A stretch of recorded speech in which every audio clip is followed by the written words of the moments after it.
Bonjour, je vais vous présenter aujourd'hui les aventures de l'intrépide Stroïka dans Paris de Jane Smiley. Donc il s'agit du dernier roman de Jane Smiley qui est paru en octobre aux éditions Rivage, comme la plupart des œuvres de Jane Smiley.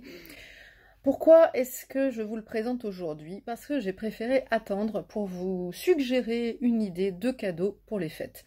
Parce que, en effet, ce livre de Jane Smiley se prête, à mon avis, parfaitement bien à être offert en ces périodes un petit peu difficiles, car c'est un livre vraiment qui fait du bien. Voilà, tout simplement. Je dirais le meilleur argument, c'est celui-là, c'est un livre qui fait du bien. Alors, de quoi s'agit-il? Donc, comme je le disais, Jane Smiley est une autrice des États-Unis qui a cette caractéristique de toujours se renouveler à chaque nouveau livre.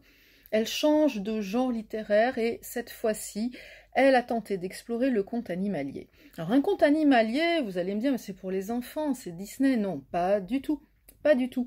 On est très très loin de l'univers de Disney. On est dans un univers que je qualifierais de réalisme poétique, où les animaux ne sont pas du tout, comment dirais-je, exagérés dans leur trait de caractère, où elle essaye de les rendre tels qu'ils sont et tels qu'ils pourraient être s'ils se trouvaient dans cette situation. Donc, nous avons ici Stroïka, qui est une pouliche de 2 ans, qui vient de terminer une course à Auteuil qu'elle a gagnée. C'est la fin de la saison, il n'y a plus personne, elle se retrouve seule, et à un moment, elle pousse par hasard la porte de son box et, surprise, la porte s'ouvre. Que fait Stroïka? Il faut savoir que Stroïka est une jeune pouliche qui est très curieuse, c'est l'une de ses principales caractéristiques. Alors bien sûr, elle va sortir. Apercevant de l'herbe un petit peu plus loin, elle avance, goûte à cette herbe, et de fil en aiguille va avancer et se retrouver dans Paris, au square du Trocadéro. Là, elle va faire la connaissance d'abord d'une chienne qui s'appelle Frida, une chienne errante, puis d'un corbeau qui s'appelle Raoul et qui est prêt à donner toutes sortes de conseils aux 2 demoiselles en détresse. Il va les conduire dans un endroit qu'il estime plus approprié pour une jument, où elle peut manger, où elle peut trouver un endroit pour s'abriter, et nos 3 compères vont échouer au pied de la tour Eiffel, dans une sorte de petit square bien fermé, avec un plan d'eau et des fourrés pour se dissimuler au regard dont on ne veut pas. Donc, de là commence une nouvelle vie pour Stroïka, qui prend goût à la liberté, qui se met à courir partout pendant la nuit sur les jardins du Champ de Mars.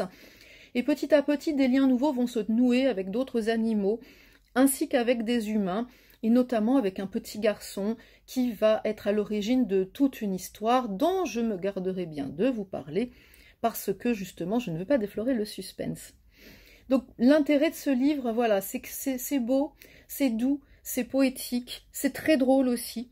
Et on voit petit à petit émerger certaines vérités à travers la vie de ces animaux qui sont tout aussi valables pour nous en tant qu'êtres humains.